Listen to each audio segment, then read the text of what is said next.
guys, it's Shell with Tangi Library Baby and Me, and I am back in the Hammond branch. So excited to be able to see you guys as you come in to browse books now that we're in phase 3.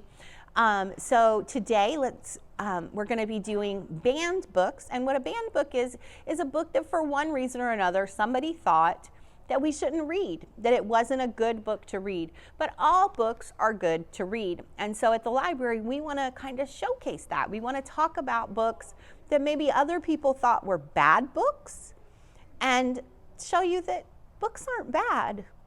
It's just sometimes how people feel. We have a bad feeling about a book, and that's okay. And maybe, grown-ups will say that one's too hard or we're not ready for that yet, and that's perfectly acceptable. But to say that a book is bad, we try not to do that here at the library. And so we're going to read a banned book today, and it's all about the story of Ferdinand. And he is a bull who doesn't act like all the other bulls. And so that makes him a little bit different. But we'll get to that in just a minute. Before we jump into our book and our felt and our colors and our shapes, we have to start with our hello song. And we always start with which body part?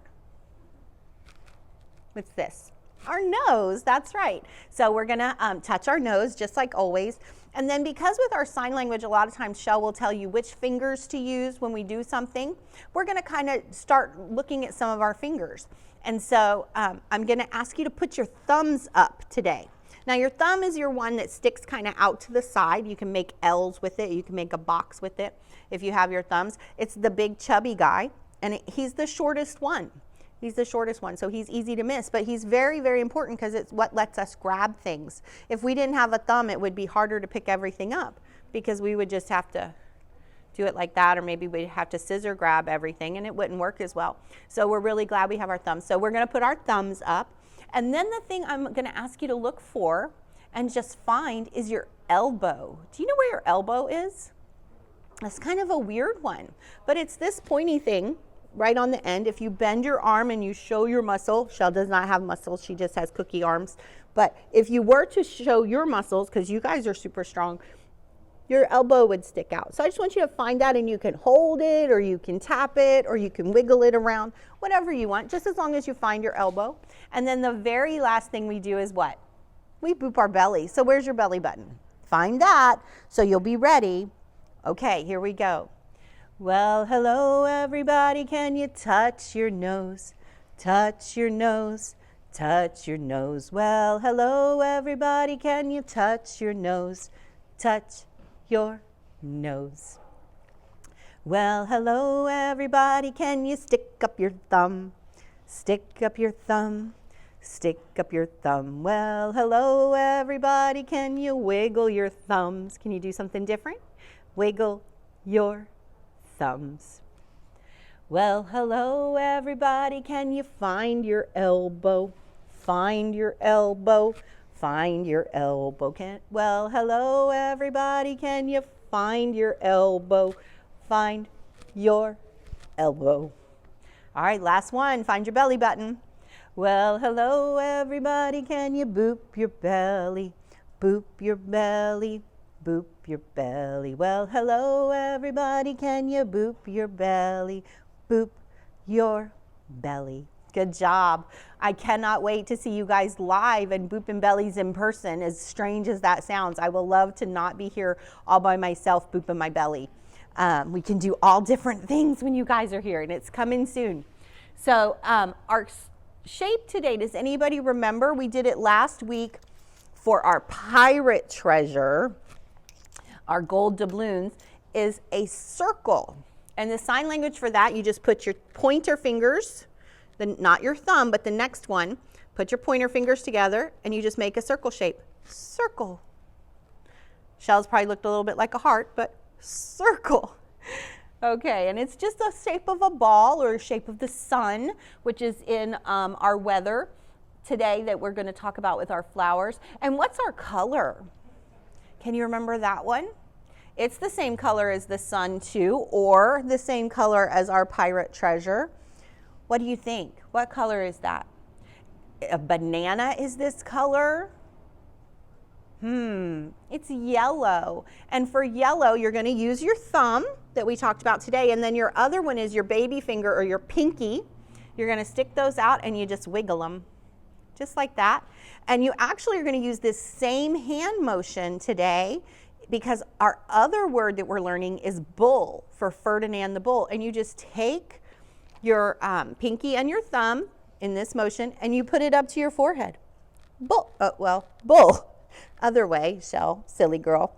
So you just make little bull horns with your fingers on your forehead, and that is a bull. Okay, so that's great that our yellow also just goes right to our forehead for bull. Okay, all right, so let's do our little flower rhyme. And then guess what we get to do today? I'm super excited. We're going to do the Itsy Bitsy Spider. Because if we're going to talk about weather, the Itsy Bitsy Spider's the song to go to. Okay? All right, so there are 4 little flowers growing in a row. And the first one said, we need rain to grow. But the second one said, yes, we need water, but whew, it sure is getting hotter. The third one said, wait, there are clouds in the sky. The fourth one said, I wonder why. But then, boom, went the thunder, and zig went the lightning. The summer storm was kind of frightening. But were the flowers scared? No, no, no. They knew they needed the rain to grow. So even though sometimes those storms that come in, they sound so scary, there was one here in Hammond just yesterday, and the thunder boomed so loud the whole building shook. But it sure did give the flowers some pretty rain and help them to grow and be strong and tall, okay? So even if the weather is a little bit scary outside, there's always a good reason for it. All right, are we ready to do the Itsy Bitsy Spider? Now, the way you typically do it is you take your pointer and your thumb and you turn them and you do this. But if that's too hard for you guys, you know what my little kids used to do well, they're big now. My boys used to do when they were small, they would take their thumb and they would just hold it and they would do this. And that kind of looks like a spider too. So whatever way you need to do it to make your spider work, you do that. Okay, so the Itsy Bitsy Spider climbs up the water spout, and then down comes the rain. And sign language for rain is just we take our fingers and we let it fall. Okay, so down comes the rain and washes the spider out. And then up comes the sun and dries up all the rain, and the Itsy Bitsy Spider climbs up the spout again. Okay, you ready? All right, here we go. Get your spider going however that looks. I don't care if you just do this even. Okay, the Itsy Bitsy Spider went up the water spout. Down came the rain and washed the spider out. Up came the sun and dried up all the rain. And the Itsy Bitsy Spider climbed up the spout again. Very good. I hope you did it. We will do this again and again, not necessarily next week, but we'll practice our Itsy Bitsy Spider because that one's a little bit harder. So before we read our story, I do want to talk to you about our craft. This week it is a really simple brown bag hand puppet, and it is a bull, just like Ferdinand. So you can put your fingers in there and open his little mouth. And everything you need aside from glue is going to be in a bag at any of the Tangipahoa Parish Library branches. You just call up and you can get it with curbside pickup if you're not coming into the library. Or if you are in the library, you can just ask at any circulation desk and they'll be glad to give you your craft to do. Okay? All right, let's read our story. So this is the story of Ferdinand by Munro Leaf, and drawings in this book are by Robert Lawson. And we are reading this with the permission of Viking Books, and they've been really nice because they're part of Penguin Random House. They've been really nice to let us read our books. So, once upon a time in Spain, do you see the castle? There was a little bull and his name is Ferdinand. See? Do you see the butterfly and the flower? All the other little bulls he lived with would run and jump and butt their heads together. But not Ferdinand. Where's he going? He liked to just sit quietly and smell the flowers. He had a favorite spot out in pasture under the cork tree. So he liked to sit out in the shade.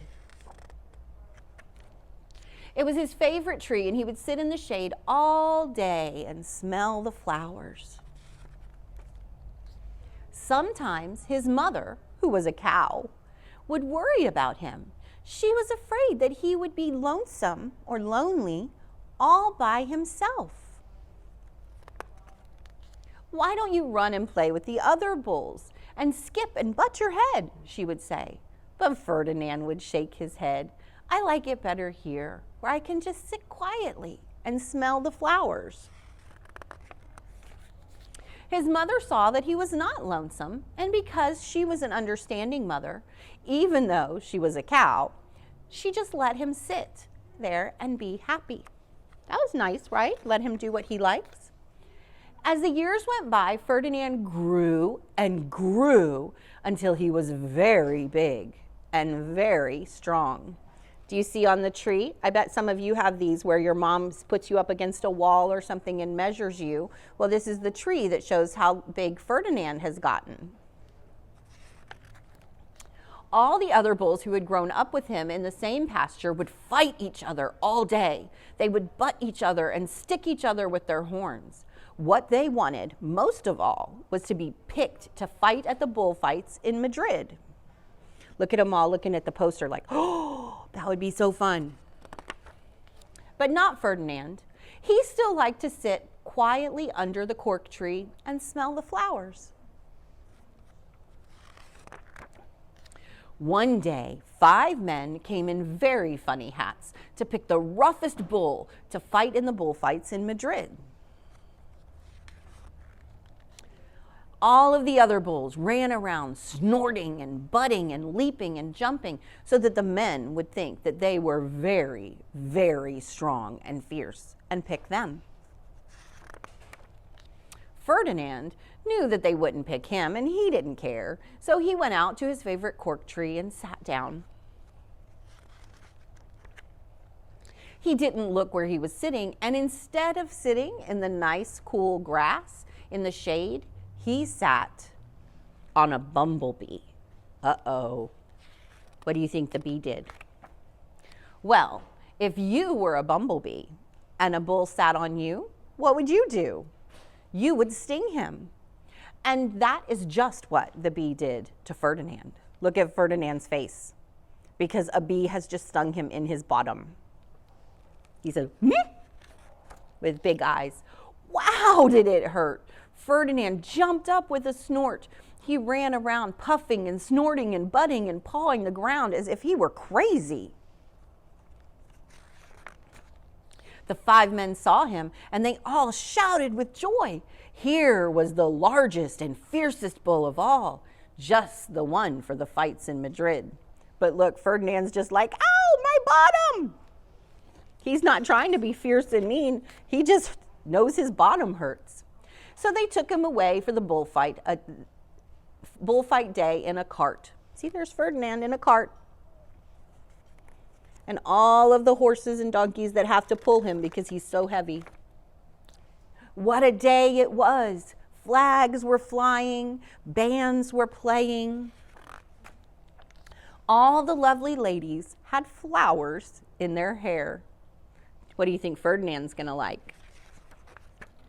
They had a parade into the bull ring. Look at the fancy horse. And the man goes, "Doo, doo, doo, doo." First came the bandoleros with long, sharp pins with ribbons on them to stick in the bull and make him mad. Then came the picadors, who rode skinny horses, and they had long spears that they would stick in the bull and make him even madder. And then came the matador, the proudest of all. He thought he was very handsome, and he bowed to the ladies. He had a red cape and a sword that he was supposed to stick in the bull last of all. Then came the bull. And you know who that was, don't you? Ferdinand. See him peeking? They called him Ferdinand the Fierce, and all the bandoleros were afraid of him, and the picadores were afraid of him, and the matador was scared stiff. Ferdinand ran to the middle of the ring, and everyone shouted and clapped because they thought he was going to fight fiercely and butt and snort and stick his horns around. What do you think Ferdinand's going to do? But not Ferdinand. When he got to the middle of the ring, he saw the flowers in all the lovely ladies' hair, and he just sat down and smelled. He's even got a little smile on his little bull mouth. He wouldn't fight and be fierce no matter what they did. He just sat and smelled. And the bandoleros were mad, and the picadores were madder, and the matador was so mad that he cried because he couldn't show any, all the words. He couldn't show off with his cape and his sword. Look, he just threw a temper tantrum and started crying. Sometimes we get so mad we cry. That happens. So they had to take Ferdinand home. And for all I know, he is sitting there still under his favorite cork tree, smelling the flowers just quietly. He is very happy. The end. So Ferdinand is a story about a bull or a little kid who's a little different, because some kids love to play sports and they love to run and play outside and do crazy, dirty things. And other kids like to sit inside and read books or play with dolls or do arts and crafts. And Ferdinand teaches us that all kids are special just the way they are, and that there's nothing wrong with being a little bit different from everybody else, no matter what that looks like. And that's why it's one of my favorites. Because I have a boy who is rough and tumble and loves to jump and play. And I have another one who didn't love to do those things when he was little because he was really scared he'd get a scrape on his knee. And both of them have grown up to be big, strong men, and they're fine. And so I like that Ferdinand teaches you that no matter what you like and no matter who you are, you're still exactly who you're supposed to be. All right, so let's finish up with our turtle song. Can you put your hand out with your thumb?